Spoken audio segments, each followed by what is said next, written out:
Alléluia. Pendant que nous sommes debout, nous allons directement prier. Puissant Père, Seigneur, le ciel est ton trône et la terre est ton marchepied. Et tu as maintenant choisi l'Église dans cette nation pour amener un grand réveil dans toute la sous-région. Père, maintenant ici, et à cette heure critique où tu es en train de parler de la glorieuse venue du Messie, Père, nous sommes devant toi en tant que ton peuple pour recevoir de toi le conseil nécessaire afin que ce jour le Messie viendra, que nous ne soyons pas mis à la honte, que nous soyons de ceux-là qui vont hériter tes promesses éternelles. C'est pourquoi ce matin, Père, je te demande que ton puissant et précieux Saint-Esprit puisse saisir nos cœurs. Ouvre notre intelligence afin que nous puissions voir la gloire de ton royaume et que nous puissions comprendre, Éternel mon Dieu, les mystères que tu as cachés depuis la fondation du monde, pour que nous puissions hériter ton règne éternel avec notre précieux Seigneur Jésus. Ce matin, je te recommande cette sacrée assemblée dans le puissant nom de Jésus. Amen. Alléluia. Nous pouvons nous asseoir, précieux peuple. Et merci une fois de plus au pasteur Hubert ici et à toute l'église de la faveur divine de nous accorder encore l'opportunité d'amener la parole du Seigneur ici à Banjul. Alléluia. La dernière fois où je suis venu ici, il y a 2 semaines, nous avons parlé de quelque chose d'important que je veux résumer ici, parce que j'ai commencé par vouloir parler à l'église de comment est-ce que le Seigneur parle. Et là-dedans, nous sommes allés dans Genèse, et nous avons eu un grand déroulé, littéralement dans l'apostasie dans l'église, ça veut dire l'abandon de la foi. Comment est-ce que l'abandon de la foi se produit dans l'église? Nous avons pu voir, même ici, quelles sont les marques des apôtres, quelles sont les marques des prophètes. Alléluia. Et c'est très important pour l'église à cette heure-ci. Surtout dans le contexte où l'église est, le contexte de la glorieuse venue du précieux Seigneur Jésus-Christ. Nous avons vu ici comment la séduction est entrée dans le jardin et comment la Bible nous dit que ce sera pareil pour l'église. Alléluia. La séduction va entrer pareillement dans l'église. Et nous avons littéralement commencé à voir comment alors est-ce que l'église doit se préserver. Comment est-ce que l'église peut reconnaître la parole du Seigneur. Comment est-ce que l'église peut reconnaître le message du Seigneur? Oui, augmente un peu la basse. Comment est-ce que l'église peut reconnaître le message du Seigneur? Alléluia. Nous avons commencé à voir tout cela ici. Et je dois dire à l'église que ces messages ont un but. Le seul but de ma venue ici, c'est que nous puissions nous préparer pour le royaume de Dieu. Alléluia. C'est la raison pour laquelle nous sommes dans l'église. Le Seigneur disait par un des prophètes dans la Bible que je veux t'humilier afin de ne plus jamais avoir à t'humilier. Alléluia. Ça veut dire que le Seigneur dit à l'église que si dans ces temps-ci l'église rejette l'humiliation de la repentance, alors l'église va vivre l'humiliation éternelle du feu de l'enfer. Alléluia. C'est à nous maintenant d'être sages. Et j'aime parler d'un tel message à l'ouest. Parce qu'au Cameroun, on sait que les meilleurs mathématiciens viennent de l'ouest. Les meilleurs commerçants viennent de l'ouest. Les meilleurs investisseurs viennent de l'ouest. Et ils savent que quand on investit, on souffre souvent. Je ne sais pas pour vous, mais dans tout le Cameroun, je ne connais pas une autre région Là où on va vous dire que le monsieur c'est un milliardaire et il a commencé en vendant les tomates au marché. Vous connaissez notre région, là il y a des gens qui ont ce témoignage. Que le monsieur c'est un milliardaire et il a commencé avec le pouce. C'est seulement à l'ouest que les gens ont ce témoignage-là. Alléluia. Ça veut dire que les gens de l'ouest savent très bien que l'humilité précède la gloire. Les gens de l'ouest savent très bien que ce n'est pas l'humiliation qu'on bâtit tout ce qui est grand. Il y a quelqu'un là. Alléluia. Ils savent très bien. C'est pourquoi en réalité, ça devrait être le peuple qui comprend bien que l'investissement de la repentance a une valeur éternelle. Ça devrait être le peuple qui comprend bien quand la Bible déclare. Alléluia.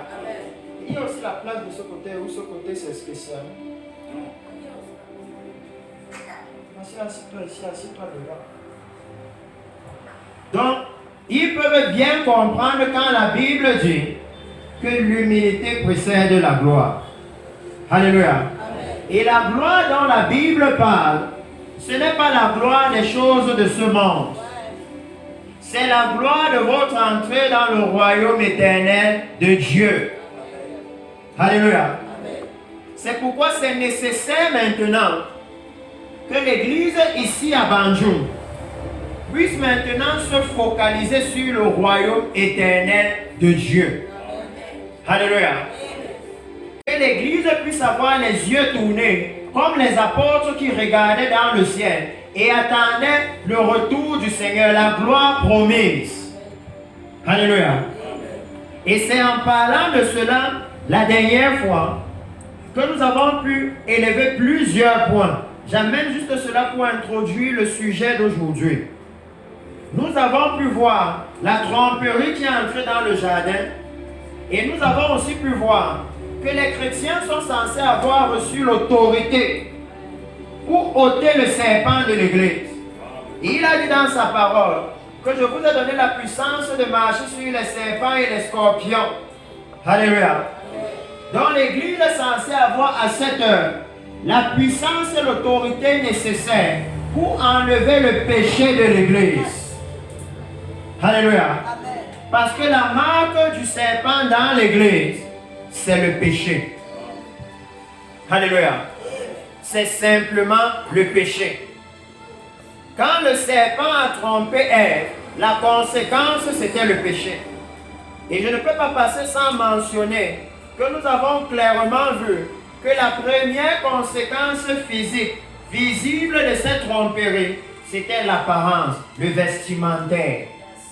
Et c'est l'un des points centraux de la rébellion des hommes actuellement envers Dieu. Alléluia. Parce que vous devez le savoir, le péché, c'est la transgression de la loi. Ça veut dire que c'est la rébellion envers Dieu. Alléluia. Et la rébellion n'a pas commencé ici. La rébellion a commencé depuis Satan dans le ciel. Mais la Bible dit qu'il ne fut pas trouvé plus fort. Alléluia. Ça veut dire que quel que soit notre degré de rébellion, viendra toujours un moment où Dieu va mettre fin à la rébellion des hommes. Alléluia. Donc ce serait sage pour nous de nous ranger du côté du Seigneur avant qu'il ne soit trop tard. Alléluia. Ce serait sage pour l'Église. Ce matin, je veux que nous puissions continuer à avancer et avoir le rôle des Écritures dans la vie des chrétiens. Ce sera comme une conversation continuelle. Alléluia. Ça veut dire quoi? La dernière fois ici, nous avons vu comment l'apostasie est entrée, comment l'Église se détourne du Seigneur. Nous avons vu dans ce message que le serpent venant dans le jardin a donné un faux enseignement. Nous avons vu là que le message qui dit « Sauvé une fois, sauvé pour toujours », ça commence dans le jardin. Quand le serpent dit à la femme « Non, tu ne mourras pas. Et même si tu pêches, tu ne vas pas mourir. » Et il a détourné la femme de la vision du Seigneur. Alléluia. Il a détourné la femme de l'espérance de la vie éternelle. en lui faisant croire que non, ça c'est déjà un acquis. Alléluia. Et il a donné maintenant une autre espérance. Et c'est la même chose maintenant dans l'Église. L'Église n'est plus focalisée sur l'entrée dans le royaume des cieux. L'Église a l'espérance des choses du monde. Quand le serpent a fini de parler à la femme, la Bible dit que l'arbre de la connaissance du bien et du mal était au milieu du jardin. Alléluia. Et la femme vivait dans le jardin là. Ça veut dire qu'elle voyait déjà ça. Alléluia. Mais jamais la Bible ne dit qu'elle a mangé ça. Mais quand le serpent est venu lui parler, subitement, l'arbre est devenu beau, intéressant, bon à manger. Et il dit que c'est la même chose avec le péché dans l'église. Que lorsque quelqu'un arrive dans l'église et qu'il joue au prophète, il dit, je vois dans l'esprit. Subitement, toute l'église commence à voir dans l'esprit, n'est-ce pas? Subitement, quelque chose qui n'existait pas tout le monde maintenant. Lorsqu'on commence à s'amuser, Dieu m'a dit, vous avez 6 mois, vous-même vous allez commencer à venir, Dieu m'a dit. Ça se répand dans l'église comme une traînée de poudre. Et les chrétiens ne se rendent plus compte du moment où l'anarchie est maintenant dans l'église. Ça devient à tort et à travers. Alléluia. Lorsque dans l'église, le péché s'immisce un peu, alors vous allez le voir se répandre. C'est comme la gangrène. C'est ce que la Bible nous enseigne dans Genèse. Même dans Romains, il dit que le péché est entré par un homme et il a atteint tous les hommes. Et la mort a atteint tous les hommes. Alléluia. C'est pourquoi c'est important maintenant pour l'Église de réaliser que nous sommes dans la dispensation où le Seigneur a promis qu'il y aura l'apostasie dans l'Église. Il a promis que l'Église va s'endormir. Alléluia. Amen. Mais s'il dit dans sa parole qu'au moment où il vient, il va trouver une Église prête, ça signifie qu'il y aura aussi le réveil dans l'Église. Alléluia. Amen. Et ce matin, nous allons voir une constituante importante du réveil. Nous allons voir lorsque le Seigneur, dans sa parole, a voulu restaurer son peuple. Alléluia. Amen. Comment est-ce que le Seigneur s'y est pris? Qu'est-ce que le Seigneur a fait? Je souhaiterais que ici ce matin, nous puissions lire ensemble dans le livre de 2 Rois. 2 Rois chapitre 22 qui sera notre passage de base. 2 Rois chapitre 22.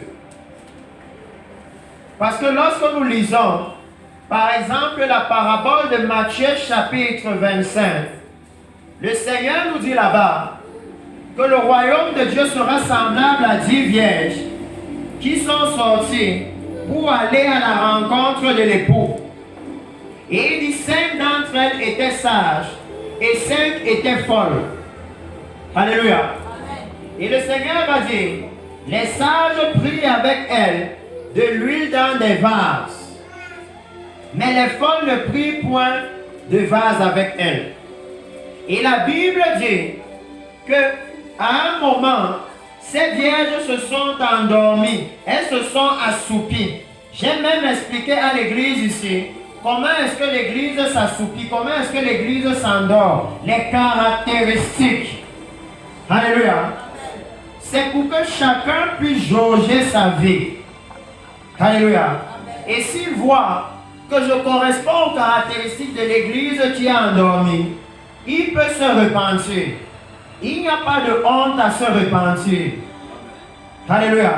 Il n'y a pas de honte. On ne vient pas à l'église pour faire un concours avec quelqu'un. La Bible dit que si quelqu'un veut se comparer à quelqu'un, qu'il se compare à Jésus. Alléluia. Donc si l'autre ne se répand pas, si l'autre veut vivre comme il vit, non, ça ce n'est pas ton problème. Alléluia. Parce que le Seigneur dans sa parole dit que chacun sera jugé individuellement. Ça veut dire qu'il est en train de dire aux chrétiens apprenez à marcher seul, même dans l'église. Il n'y a pas de salut en groupe. Même quand vous êtes à l'école, on ne donne pas un bulletin pour 5 élèves. Jamais. Alléluia. Donc apprenez à marcher seul, même dans l'église. Si vous venez à l'église pour entrer dans le royaume de Dieu, et c'est la seule raison de venir à l'église. Alléluia. C'est la seule raison.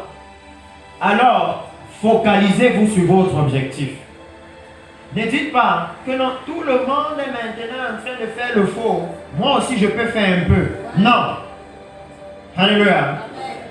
Vous restez focalisé sur ce qui vous amène à l'église. Alléluia. Donc le Seigneur parle là-bas et il montre comment il caractérise les vierges. Alléluia. Il les caractérise. Il dit que ce qui fait la différence, c'est le vase d'huile. Le vase d'huile que les vierges sages ont en réserve. Et vous allez voir le Seigneur dire que ce vase d'huile marque la sagesse de l'Église. Alléluia. C'est ça qui manifeste leur sagesse.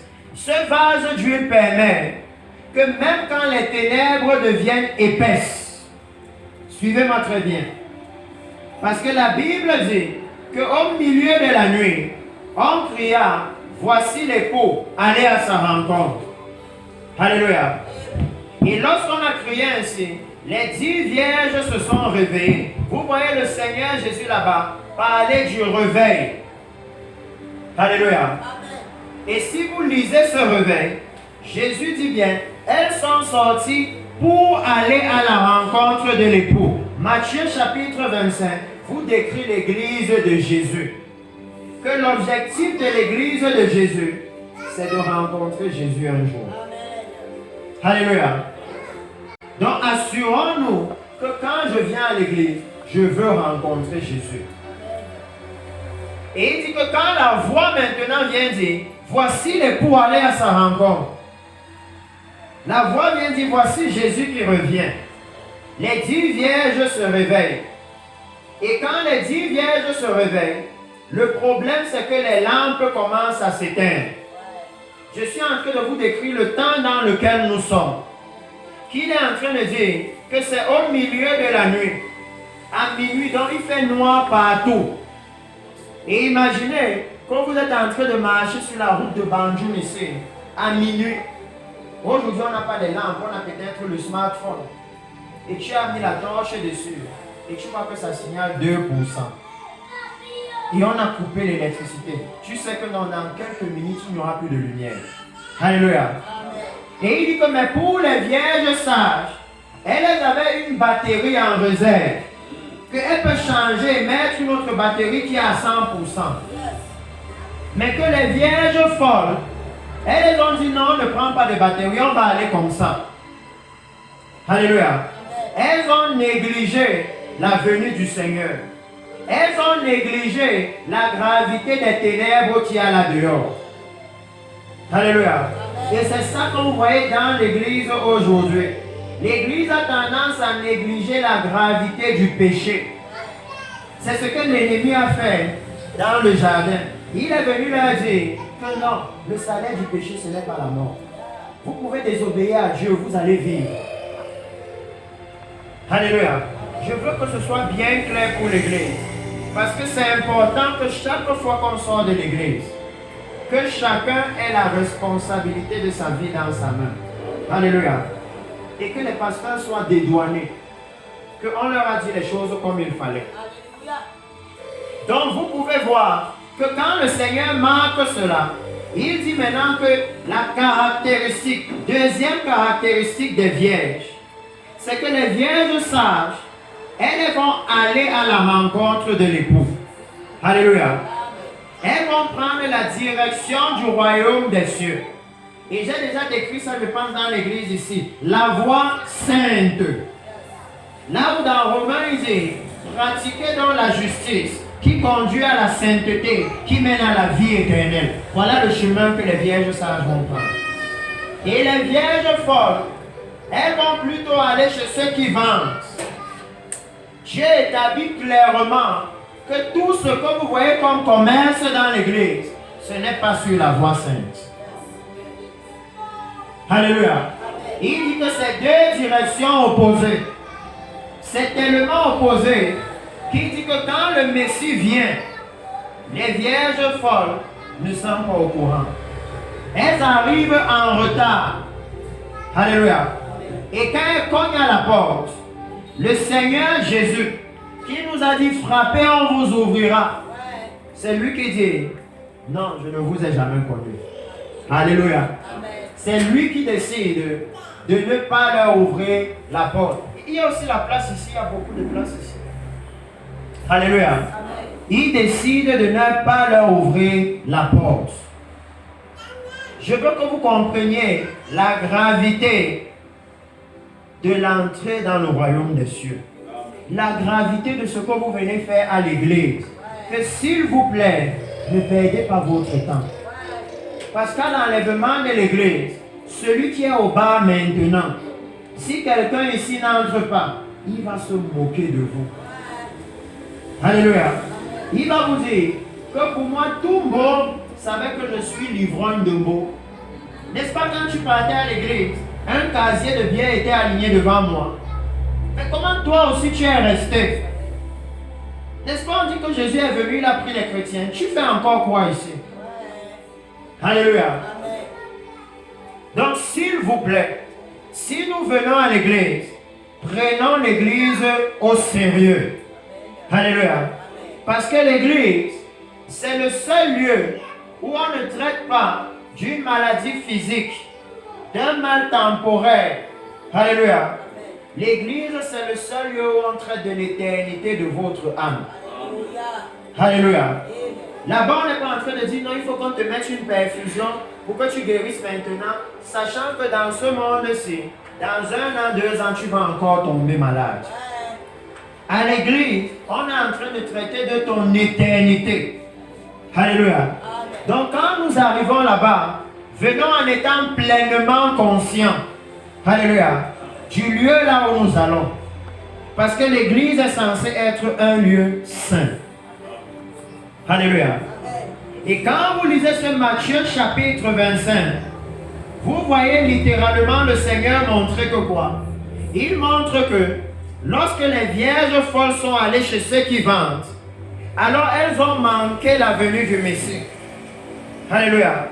Ça veut dire que ce message-là, le message des choses du monde, le message de l'onction qu'on achète, le ministère qu'on achète, le commerce dans l'église, l'huile, l'eau, les pommes, tout ce que vous voulez, les livres, le message là ne prépare pas pour le royaume des cieux. Le message là, c'est la distraction dans l'église. Le message là, c'est ce qui va disqualifier l'église d'entrer dans le royaume des cieux. Alléluia. Et vous voyez que quand vous lisez Matthieu chapitre 25, la lampe est centrale. Alléluia.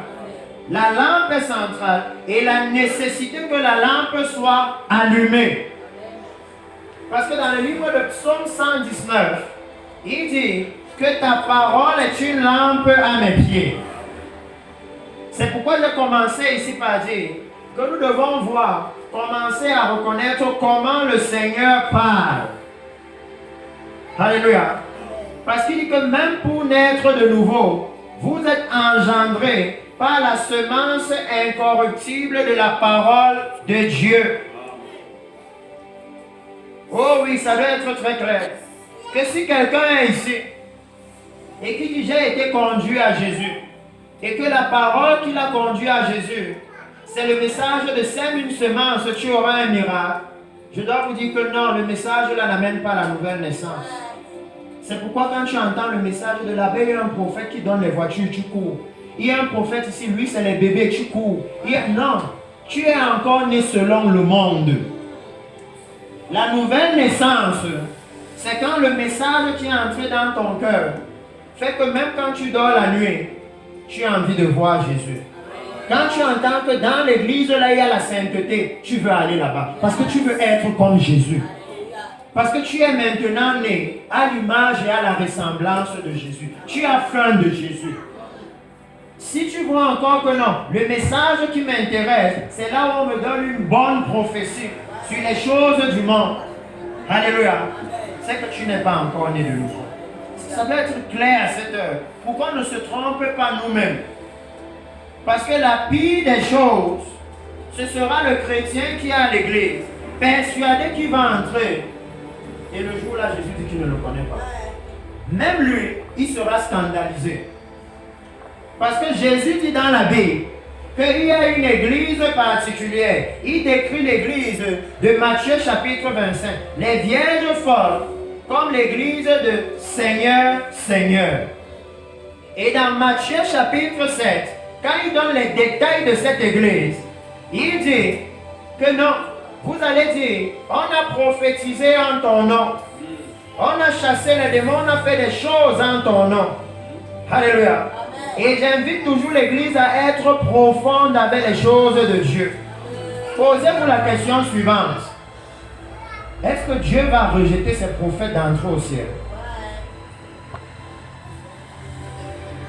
Parce que toute prophétie dite au nom de Jésus n'est pas une prophétie de Jésus. Aujourd'hui, tout le monde peut dire au nom de Jésus. Alléluia. Ce n'est pas comme le courant, que si tu dis ça, le courant te frappe. Non. Tout le monde peut dire au nom de Jésus. Alléluia. C'est pourquoi l'église doit être très profonde.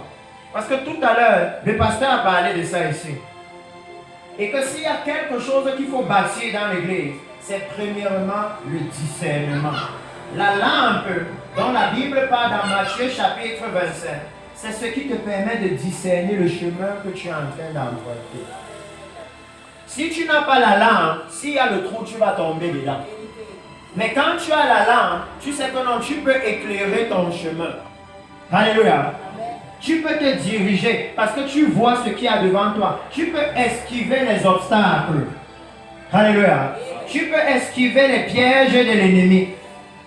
Quand la lampe d'un chrétien est allumée, la soeur là ou le frère là, il voit à distance l'homme là qui vient à l'église seulement pour le péché sexuel. Oh oui. Quand il salue la soeur là 2 fois, elle sait déjà que dans le monsieur, s'il la reconnaît, c'est l'intention. Oh oui. Quand il appelle le soir là, que non, viens, je veux te voir. Vraiment, c'est urgent, on doit partager quelque chose maintenant. Elle connaît ses intentions. Elle lui dit non, il n'y a pas de problème. On peut se voir demain à l'église pendant la réunion. Alléluia. Parce qu'elle connaît ses intentions. Sa lampe est allumée. Alléluia. Elle sait que maintenant, quand on entre de l'église, jamais tu ne me parles de la parole de Dieu. Comment aujourd'hui, maintenant, tu veux me parler de ça chez toi? Elle connaît ses intentions. C'est quand la lampe de l'église est éteinte qu'il n'arrive plus à voir le mal de loin. Alléluia. Ils n'arrivent plus, ils ne sont plus prudents. Vous savez, pour les gens qui conduisent les voitures là, si vous leur demandez, ils vont vous dire non. Pour conduire, tu ne peux pas regarder ici devant toi. Tu vas cogner. Tu dois regarder à l'horizon, loin devant. Ça veut dire que si on veut mener notre vie chrétienne, on doit regarder à l'entrée dans le royaume des cieux. Et comme ça, on peut voir tous les obstacles en chemin facilement. Alléluia. Mais si on regarde ici en bas, les choses de la terre, alors on avance et on entre dans le trou parce qu'on ne voit pas les obstacles à notre éternité. On ne voit pas ça. Alléluia. Donc je veux amener ces points importants à l'église à cette heure-ci. Parce que nous sommes dans un temps critique. Nous sommes dans ce temps de guerre, des bruits de guerre, des tremblements de terre. À tout moment, le Seigneur peut venir prendre l'église. Alléluia. Et une fois que le Seigneur vient nous prendre, on entre dans l'éternité. Alléluia. On entre dans l'éternité. Donc c'est important que chaque jour, nous puissions commencer à songer à cela. Et vous allez voir le Seigneur, dans Matthieu chapitre 7, définir le problème de l'église. Parce qu'il va dire que vous avez prophétisé en mon nom. Alléluia. Vous dites, vous avez guéri les malades à mon nom. Mais il dit, éloignez-vous de moi, vous qui pratiquez l'iniquité. Ça veut dire que dans l'église, il y a un seul problème à résoudre. C'est le problème de l'iniquité. L'église, c'est comme un endroit où tu arrives très malade. Tu as une maladie vraiment récalcitrante, comme la typhoïde. Et tout le travail du pasteur, c'est de t'administrer le traitement pour que quand Jésus vienne, te trouve guéri. Qu'on est venu à l'église, étant dans le péché. Parfois, on ne sait même pas c'est quoi le péché. On croit que ce qu'on fait est bien. Alléluia. Amen. Le Seigneur veut qu'on y aille pour qu'il nous guérisse, pour qu'il nous transforme. Alléluia. Je veux établir ces bases avec l'église parce que c'est fondamental maintenant que nous puissions construire à partir de la base. Comme ça, si quelqu'un vient à la faveur divine, alléluia, amen, il sait que là-bas, tu pars là-bas seulement si tu veux entrer dans le royaume de Dieu. Si tu veux les choses du monde, ne pars pas là-bas. Là-bas, c'est le royaume de Dieu. Alléluia. Oh oui, ça doit être très clair pour l'église. Que non, s'il y a un endroit, parce que c'est à partir de ce moment que nous devenons les ambassadeurs, n'est-ce pas? Parce que tout le monde sait que si je pars à l'ambassade de France, c'est parce que je veux aller en France. Si je pars à l'ambassade des États-Unis, c'est parce que je veux aller aux États-Unis. Comment alors l'église est devenue l'ambassade du monde? Comment vous pouvez être l'ambassade du monde dans le monde? Est-ce que vous avez vu l'ambassade du Cameroun au Cameroun? Ça n'existe pas, c'est la confusion. C'est la confusion. Que tu arrives au Cameroun et tu demandes au Camerounais où est l'ambassade du Cameroun. Mais ils vont te regarder comme un fou, mais tu es déjà au Cameroun, tu veux faire quoi avec l'ambassade du Cameroun? Alléluia. Que si nous sommes ici, c'est pour être ambassadeurs du royaume des cieux. Alléluia. Les gens doivent venir vers nous et nous demander, pour entrer là-bas chez Dieu, qu'est-ce que je dois faire? Alléluia. C'est ce qu'ils ont dit à Pierre après la prédication. Homme frère, que ferons-nous? Je veux que l'église, que vous puissiez un peu comprendre votre position. Vous n'êtes pas les gens qui allaient expliquer comment faire pour avoir le visa pour la France, pour le Canada, pour les États-Unis. Vous êtes les gens qui êtes censés expliquer aux gens comment ils vont faire pour entrer dans l'éternité. Alléluia. Pas dans un bien-être temporaire, dans un bien-être de quelques jours, dans un bien-être éternel. L'Église doit être capable de considérer sa position, de considérer son autorité. Alléluia. Amen. Parce que le Seigneur dit à ce moment que le seul souci, c'est l'iniquité. Alléluia. Amen. C'est pourquoi je disais que tout à l'heure, le pasteur ici a parlé de ça. Lorsqu'il parlait des prophéties, précieux peuple, la Bible vous détaille tout. Et la Bible vous dit que lorsqu'une prophétie est donnée, examinez, retenez ce qui est bon. Alléluia. Amen. Maintenant, je vais vous poser une question. Si l'arbre est mauvais, est-ce que le fruit peut être bon? C'est Jésus lui-même qui a dit ça dans la Bible.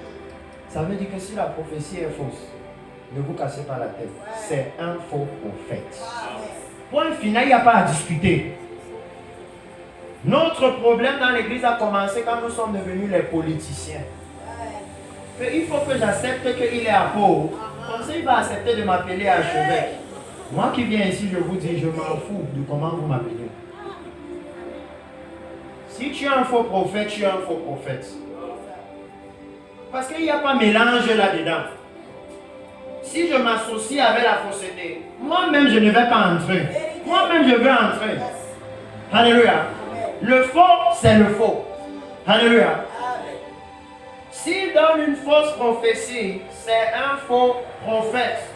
Parce que la Bible vous dit qu'aucune prophétie n'a été donnée par la volonté de l'homme, mais c'est poussé par l'Esprit de Dieu. Donc l'Esprit de Dieu te parle et tu dis, moi je choisis ceci et je refuse l'autre. Tu ne peux pas voir le ciel. Parce que dans le ciel, tu ne vas pas voir une partie de Dieu et refuser l'autre. Le même Dieu là, qui est la source d'eau vive, n'est-ce pas, c'est aussi lui le feu dévorant? Dis-moi alors comment tu prends la source d'eau vive et tu refuses le feu dévorant. Dis-moi comment tu fais. Que non, la source d'eau vive c'est bien pour moi. Parce que quand j'ai soif, ça me désaltère. Il dit non, le feu dévorant c'est aussi la même chose. Alléluia. Donc l'église doit saisir ces choses. Que quand vous dites retenez ce qui est bon, si la prophétie est mauvaise, le prophète est mauvais. Alléluia. C'est dans la Bible que s'il dit quelque chose, ça ne s'accomplit pas. Banquez-le. Ne commencez pas à dire non, il s'est trompé, il avait mal vu, il n'avait pas compris. Non, on dit que ce n'est pas le Saint-Esprit qu'on donne une prophétie. Le Saint-Esprit ne se trompe pas. Alléluia. Si le Saint-Esprit se trompe, ne venez plus à l'église, ça ne sert à rien. Ça veut dire que même la Bible, si là, on s'est trompé. Et c'est dans cette confusion que l'église est tombée. Alléluia. Je veux amener la grande image pour qu'on comprenne pourquoi l'église s'est retrouvée là. Parce que l'église a manqué de réprimander ceux qui disent Seigneur, Seigneur, disent au nom de Jésus, mais qui vivent dans le péché. Là où Jésus lui dit qu'il va leur fermer la porte du royaume des cieux, nous on les a embrassés. Est-ce que vous imaginez un voyou que la France a chassé de la France venir entrer dans l'ambassade de France au Cameroun et on l'accueille? C'est pas possible. Parce que l'ambassade là c'est le territoire français. Si on l'accueille là-bas, c'est comme si la France l'a accueilli. Donc si Jésus vous dit que lui va chasser l'iniquité du royaume des cieux, alors comment vous accueillez ça dans l'église? Comment vous faites ça? À moins que vous vouliez perdre votre position d'ambassadeur. Alléluia. Amen. Si lui dit clairement que ceux qui commettent l'iniquité ne vont pas entrer dans le royaume des cieux, alors comment nous on vient entrer dans l'église étant volontairement dans le concubinage? Étant volontairement dans l'immoralité sexuelle, je sais, je suis conscient. Et je m'en vais à l'église comme ça dimanche. Ça, c'est un affront envers Dieu. Même vous-même à la maison, les parents ici, vous ne tolérez pas ça de vos enfants. Quand vous rentrez et qu'elle n'a pas lavé les plats, que Camden n'a pas essuyé le sol, et que vous vous asseyez pour manger, et que vous voyez Camden venir gaillardement, il s'assoit aussi, il se sert même avant vous. Vous-même souvent vous le regardez comme ça, vous dites que mais quel toupet. Que le travail qu'on t'a donné à faire, tu ne fais pas. Et quand on pose la nourriture sur la table, tu t'assois le premier. Au point où c'est même toi qui ouvres, tu te sers même avant le Père. Vous-même, vous êtes choqués. Il dit comment alors l'Église ne se dit pas comment je vais venir dans la maison du Seigneur, sachant qu'il n'aime pas le péché, exhibant fièrement mon péché. Parce qu'aujourd'hui, nous sommes au temps où on vit dans le concubinage et on vient avec sa concubine à l'église. On vient défier le Seigneur. Que non, toi, tu vas même faire quoi? C'est le temps dans lequel nous sommes. Le temps où la crainte de l'Éternel a disparu. Alléluia. Et le Seigneur dit que la sagesse, on aura un jour pour faire une étude sur ça. C'est la crainte de l'Éternel. Qu'au moment où le Seigneur revient chercher l'église, ce qu'il demande dans l'église, c'est la crainte de l'Éternel. Alléluia. Amen. Et lorsque la crainte de l'Éternel disparaît, alors automatiquement, l'abandon de la foi arrive. Le peuple ne craint plus Dieu. C'est pourquoi aujourd'hui, je veux qu'on voit un peu une dispensation en Israël. Parce que ça touche beaucoup le leadership de l'église. Et quand je parle du leadership, je ne veux pas seulement parler aux pasteurs, aux serviteurs dans l'église, leader de ceci ou de cela. Parce que je veux que chaque chrétien sache qu'après tout, vous êtes le seul leader de votre vie. N'est-ce pas? Parce que même quand pasteur Hubert vous dit faites comme ça, n'est-ce pas quand vous sortez là, vous faites ce que vous voulez? Est-ce que vous le gérez même souvent? Quand il parle là, il parle. S'il dit il n'y a pas d'amen, on dit amen. Mais dès qu'on sort là, est-ce que chacun fait ce qu'il veut? Ça veut dire que chacun est le leader de sa vie. Alléluia. Et il dit qu'en Israël aussi, à un moment, il y a eu un mauvais leadership. En Juda en particulier. Juda qui était le peuple là où le temple de Dieu était. Ça veut dire le peuple qui était censé adorer Dieu. Il y a eu un leader tellement mauvais qu'il a amené l'idolâtrie dans le temple de l'Éternel. Alléluia. Tellement mauvais. C'est la même chose qu'il y a maintenant dans l'Église. Il y a beaucoup d'idolâtrie dans l'Église. Beaucoup d'amour du monde dans l'Église. Beaucoup d'enseignements mondains sont entrés dans l'Église. C'est pourquoi les chrétiens veulent être comme les mondains. Alléluia. Et c'est ça qui a fait que les chrétiens perdent le leadership. Tu ne peux pas diriger quelqu'un à qui tu veux ressembler, c'est impossible. Pour que tu diriges quelqu'un, il faut que lui il veuille te ressembler. Alléluia. C'est pourquoi les nations occidentales dirigent les nations africaines. Parce que nous, on veut toujours faire comme eux. On ne veut pas manger le couscous. On veut manger je ne sais pas quoi. Le poulet basquez. Ce qui vient de là-bas. Alléluia. On ne veut pas nos choses d'ici. Non, ce n'est pas beau. Ce n'est pas ça qu'on voit à la télé. Et à cause de ça, ils nous dirigent. Parce que c'est eux qui vont nous apprendre à préparer ça. C'est eux qui vont nous apprendre à faire telle ou telle chose. Alléluia. Parce que nous n'avons pas valorisé notre culture. C'est juste un exemple. Parce que c'est la même chose avec l'Église. La raison pour laquelle le monde domine l'Église, c'est que l'Église n'a pas valorisé la sainteté. L'Église n'a pas valorisé la justice. L'Église n'a pas valorisé la droiture. Alléluia. Pourtant, quand vous regardez par exemple au temps du roi Salomon, quand Salomon vivait dans la crainte de l'Éternel, le temple de Dieu était là, la nuée de Dieu était là. La Bible dit que Israël était tellement béni que les rois du monde entier venaient pour écouter la sagesse de Salomon. Alléluia. Amen. Pour écouter Salomon leur dire que non, chez nous c'est seulement la crainte de Dieu. Pour qu'il leur présente qui est l'Éternel et qui les amène à l'adorer. Vous voyez comment ils avaient le leadership? Parce qu'ils craignaient Dieu et que Dieu était avec eux. Aujourd'hui, nous on a perdu le leadership. Parce qu'il n'y a plus la crainte de Dieu. Quand ils nous voient, ils voient qu'on est comme eux. Parfois même on est pire qu'eux. Parfois tu viens à l'église et tu te dis, hé, si une prostituée entre ici, elle va croire qu'on fait la concurrence avec elle. Si sa jupe est serrée comme ça, souvent c'est même souvent la femme pasteur qui a un pantalon tellement serré que tu te demandes que même, qu'est-ce qu'elle veut qu'on comprenne exactement aujourd'hui? Et il dit que pareillement en Israël, il y a eu une dispensation comme ça. Là où l'apostasie est arrivée, ils ont abandonné la parole de l'Éternel. Si vous lisez même Malachie, quand ils ont amené l'idolâtrie dans le temple, Dieu leur a même dit que je souhaite que l'un de vous ferme ce temple. Que s'il vous plaît, est-ce qu'il n'y a personne parmi vous qui est intelligent? Il se lève un matin, il ferme le temple là. Parce qu'au lieu d'aller faire l'idolâtrie là-bas, c'est mieux que vous fermez ça. Alléluia. Et lorsque en ce temps-là, Israël était dans cette condition-là, alléluia, la Bible dit maintenant qu'il Dieu a suscité un nouveau leadership. Alléluia. La Bible dit que Dieu a suscité le roi Josias. Le livre de 2 Rois chapitre 22, la Bible dit ceci. Josias avait 8 ans lorsqu'il devint roi et il régna 31 ans à Jérusalem. Alléluia. Laissez-moi juste prendre ça pour introduire quelque chose. Le roi, c'est le conducteur. C'est celui qui dirige.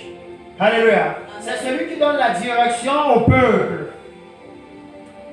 Et je sais que dans l'église, on nous a beaucoup dit que vous êtes des rois et des sacrificateurs. Alléluia. Amen. Maintenant, vous devez être capable d'aller dans la Bible et de regarder qu'est-ce qu'un roi selon Dieu. Alléluia. Parce que ici, il nous dit que le désordre a régné en Israël jusqu'à ce que Josias devienne roi. La Bible dit, sa mère s'appelait Jédida, fille d'Adanja de Boscat. Il fit ce qui est droit aux yeux de l'Éternel. Alléluia. Et dans la Bible est dans les détails. Il dit, j'ai déjà parlé de ça ici avec vous, donc je peux souvent sauter comme ça. Le fin limpur et éclatant, ce sont les œuvres justes des saints. Alléluia. Ce n'est pas votre propre justice. Alléluia. Ce n'est pas ce que moi je crois que c'est ça qui est juste. Alléluia. C'est ce que Dieu trouve juste. Alléluia. Quand on est né de nouveau, on a décidé de devenir esclave de Dieu. Donc nous, on n'a plus d'avis. Ce que Dieu dit, c'est ce qu'on fait. Alléluia. Oh oui, je dois vous dire, même si ça ne t'arrange pas, fais jusqu'à quand tu vas faire au bout d'un moment, tu vas voir que ça va devenir ton habitude. Alléluia. C'est ça la sainteté. Ça ne m'arrange pas de sortir de l'immoralité sexuelle. Parce que c'est là que je gagne tout mon argent. Quand je dis au gars là au téléphone que je veux le shawarma, et 1 minute après un livreur vient avec le shawarma, je veux le jus. Et j'arrive ici parce que Hubert dit que l'appel au téléphone là c'est le péché. Et je dis, hé pasteur, je veux vivre comment? Il dit non, tu dois te repentir et même changer le numéro là. Et tu dis, je vais faire comment? Et il dit non, fais seulement tu commences à faire. Et tu vas réaliser au bout d'un moment, quand tu vas demander, Saint-Esprit, aide-moi, soutiens-moi. Parce que dans l'église maintenant, les chrétiens ne prient plus pour être saints. Ils ne prient pas pour marcher dans la justice. Ils ne prient pas pour marcher dans la droiture. Ils ne prient pas pour marcher dans la sainteté. Parce que je ne veux pas croire que quand Jésus a dit demandez, vous recevrez. Et que ça c'est la dispensation où on peut demander. Que nous sommes en train de demander à Dieu la justice, la droiture, la sainteté dans nos vies. Et il nous laisse dans le péché. Je ne peux pas croire ça. Alléluia. Amen. Si on lui demande les choses qu'il faut, même les parents ici, quand Tam rentre et qu'il a 5 de moyenne, s'il vous dit qu'il veut le chocolat, vous réagissez comment? Ce n'est pas une claque qui va tomber sur sa joue. Mais s'il rentre avec 5, regardez un enfant sage, il arrive avec 5 de moyenne. Il me met comment dire, ouais maman, vraiment pardon. Il me faut un répétiteur parce que j'aime beaucoup jouer. Toi-même tu es désarmé. Tu comprends que non, le monsieur, il est conscient. Vous voyez la prière de l'enfant là. Il prie pour que, pardon, donne-moi un répétiteur pour m'aider. Parce que moi-même, je vois que ma note n'est pas bonne. Tu es désarmé. Mais l'église, on vit dans le désordre. Et quand on vient devant Dieu, on veut la voiture. On veut la maison. On veut le bébé. Il t'insulte. Dans l'église. Il t'insulte.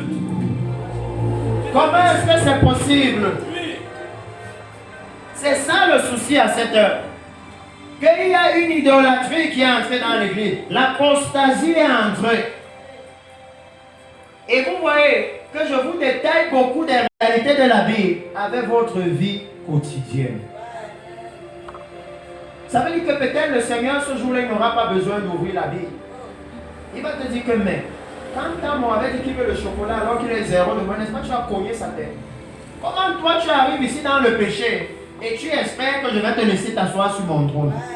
Comment toi tu réfléchis comme ça? Alléluia. Parce qu'il dit que c'est le moment pour l'église, ici à Banjul, qu'il y a un nouveau leadership dans l'église. C'est le moment pour que dans votre vie, il y ait un nouveau leadership. Que le Seigneur d'entrée de jeu ici est en train de dire que pendant plusieurs années, il y a eu le désordre dans l'église. Il y a eu le désordre dans nos vies chrétiennes. Alléluia. Mais vient un moment où il doit avoir un nouveau leadership. Alléluia. Un nouveau leadership. Et il dit ici que lorsque il est arrivé, il fit ce qui est droit aux yeux de l'Éternel. Il marcha dans toute la voie de David son père. Il ne s'en détourna ni à gauche ni à droite. Alléluia. Toute la voie de David son père. David qui était l'homme selon le cœur de Dieu. David qui était un homme humble. David était roi. Mais quand on l'a réprimandé, il s'est repenti. Alléluia. Il n'a pas dit au prophète non. Parce que vous avez les mêmes modèles dans la Bible. Un autre roi, qu'un sacrificateur a élevé, le roi Joas, quand le sacrificateur qu'il a élevé est mort, il a commencé à faire le désordre. Quand le fils du sacrificateur est venu lui dire, mais roi, tu es en train de faire le désordre. Il lui a dit, qui t'a mis conseiller du roi? Enlevez-moi le monsieur là ici. Mais David, qui était le roi que Dieu avait oint, il était prophète. Alléluia. Quand on est venu lui dire, voici ce que tu as fait, c'est le péché. David est tombé sur ses genoux. Il a commencé à se repentir. Alléluia. Ça veut dire que Josias, c'était un roi repentant. Et ça se voit juste dans la suite de l'histoire. Juste dans la suite de l'histoire. Parce qu'il dit, la 18e année du roi Josias, le roi envoya dans la maison de l'Éternel Shaphan le secrétaire, fils d'Asalia, fils de Meshulam. Il lui dit, monte vers Ilkija le souverain sacrificateur et qu'il amasse l'argent qui a été apporté dans la maison de l'Éternel et que ceux qui ont la garde du seuil ont recueilli du peuple. On remettra cet argent entre les mains de ceux qui sont chargés de faire exécuter l'ouvrage de la maison de l'Éternel. Ils l'emploieront pour ceux qui travaillent aux réparations de la maison de l'Éternel. Alléluia. Il dit que dans ce temps-là, quand ce nouveau leadership arrive au pouvoir, quand Dieu suscite ce nouveau leadership, alléluia, la maison de l'Éternel est détruite. Alléluia. Et le pasteur Hubert, il faut vraiment prêter attention. Parce que chaque fois qu'on est venu ici, vous avez entendu, même avec le frère hier, ma tante est détruite. Dans la Bible, il dit maintenant ce qu'il faut faire. Il dit maintenant que pour restaurer l'église, il veut un leadership qui est droit. Il veut la droiture au pupitre. Il ne veut plus les pasteurs qui peignent le péché en blanc. Que non, on sait que ça c'est le péché. Mais on dit quand même que bon, tu sais, Dieu comprend. Dieu ne va pas comprendre le péché. Il ne comprend pas le péché. Il ne s'entend pas avec le péché. Si Dieu comprenait le péché, il n'aurait pas mis Satan hors des cieux. Il lui aurait dit, ok mon ami, tu veux t'asseoir sur le trône avec moi, je me recule, on bâche. Il n'a pas bâché. La Bible dit que quand il s'est rebellé, il a jeté dehors. Alléluia. Donc il ne va comprendre le péché d'aucun homme. D'autant plus qu'il nous a donné le Saint-Esprit pour qu'il nous aide à combattre le péché. Alléluia. Donc il dit ici que quand maintenant le temple de l'Éternel était détruit, et je vais vous expliquer ce que ça veut dire, le temple est détruit. Pour ça il faut comprendre, c'était quoi le temple de l'Éternel? Le rôle du temple de l'Éternel. Le temple de l'Éternel, c'était le lieu où il se retrouvait pour adorer l'Éternel. Alléluia. Je n'ai pas le temps, j'essaie juste de résumer pour ne pas aller dans trop d'écriture. Le temple de l'Éternel, c'était aussi le lieu où Dieu rencontrait son peuple. Alléluia. Vous pouvez déjà comprendre. Si c'est là où Dieu rencontre son peuple et que c'est détruit, maintenant il rencontre Dieu comment? Alléluia. Ça veut dire que la présence de Dieu n'était plus là. Alléluia. Quand il dit que le temple était détruit. Le temple de l'Éternel, c'était le lieu là où ils allaient adorer Dieu. Et quand ils adoraient comme Dieu avait demandé, quand ils adoraient en offrant le sang d'un agneau sans défaut, alléluia, alors la nuée de Dieu descendait.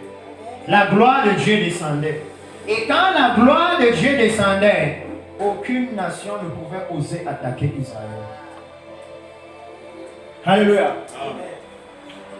Il dit que leur façon d'adorer dans le temple était ce qui amenait la visitation de l'Éternel. Et que la visitation de l'Éternel amenait la protection de Dieu sur eux. Alléluia.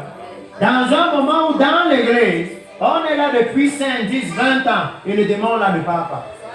Mais souvent, on nous dit que non, tu es né de nouveau et en même temps, le démon est là. Et que je demande que non, comment on fait ça? Le Saint-Esprit habite où et le démon l'habite où? Les deux cohabitent. Si Satan n'a pas cohabité avec Dieu dans le ciel, c'est le Saint-Esprit qui va cohabiter avec Satan dans le corps de quelqu'un. Nous devons remettre l'évangile droit. Alléluia. Il dit que vous ne pouvez pas servir les deux en même temps. Jésus dit que pour qu'il vienne et il entre, c'est qu'il a trouvé la maison vide. Le Saint-Esprit n'était pas dedans. Donc on ne trompe pas quelqu'un. Que non, tu étais déjà né de nouveau et après le démon est venu s'installer jusqu'à tu es possédé. Non. On ne trompe pas quelqu'un. Il dit ici que le temple de l'Éternel, si vous lisez le livre des Chroniques, quand Salomon a bâti le temple, c'était le lieu où Dieu administrait sa faveur, sa miséricorde envers son peuple. Alléluia. C'était le lieu où il avait dit à Salomon que s'ils viennent pleurer ici, je vais les exaucer. C'était le lieu là où Dieu exauçait. Donc, si vous êtes avec moi, vous allez commencer à comprendre pourquoi les faux prophètes ont gagné l'église. Parce que dans le temple de l'Éternel, tu n'avais pas besoin de payer pour que Dieu te donne un bébé. La mère de Samuel est arrivée là-bas et elle pleurait. Elle pleurait, elle pleurait. Et Dieu a dit non, j'ai vu, je vais te donner un enfant. Mais dans l'église à Bafoussam et à Banjou, il faut donner une semence, n'est-ce pas? Il faut donner jusqu'à tu as mal. On peut même te dire que tu auras 9 mois de grossesse, donc c'est 9 fois. Il y a les stratégies, les trucs pour te prendre un peu d'argent. Il dit non, dans le temple, ce n'était pas comme ça. Le père de Jean-Baptiste servait simplement là-bas. Et la visitation de Dieu est venue, on lui a dit, ok, ta femme aura un enfant. Alléluia. Que ce n'était pas une affaire de non, sème d'abord une bonne sémence. Ce n'était pas ça. La valeur du temple de l'Éternel.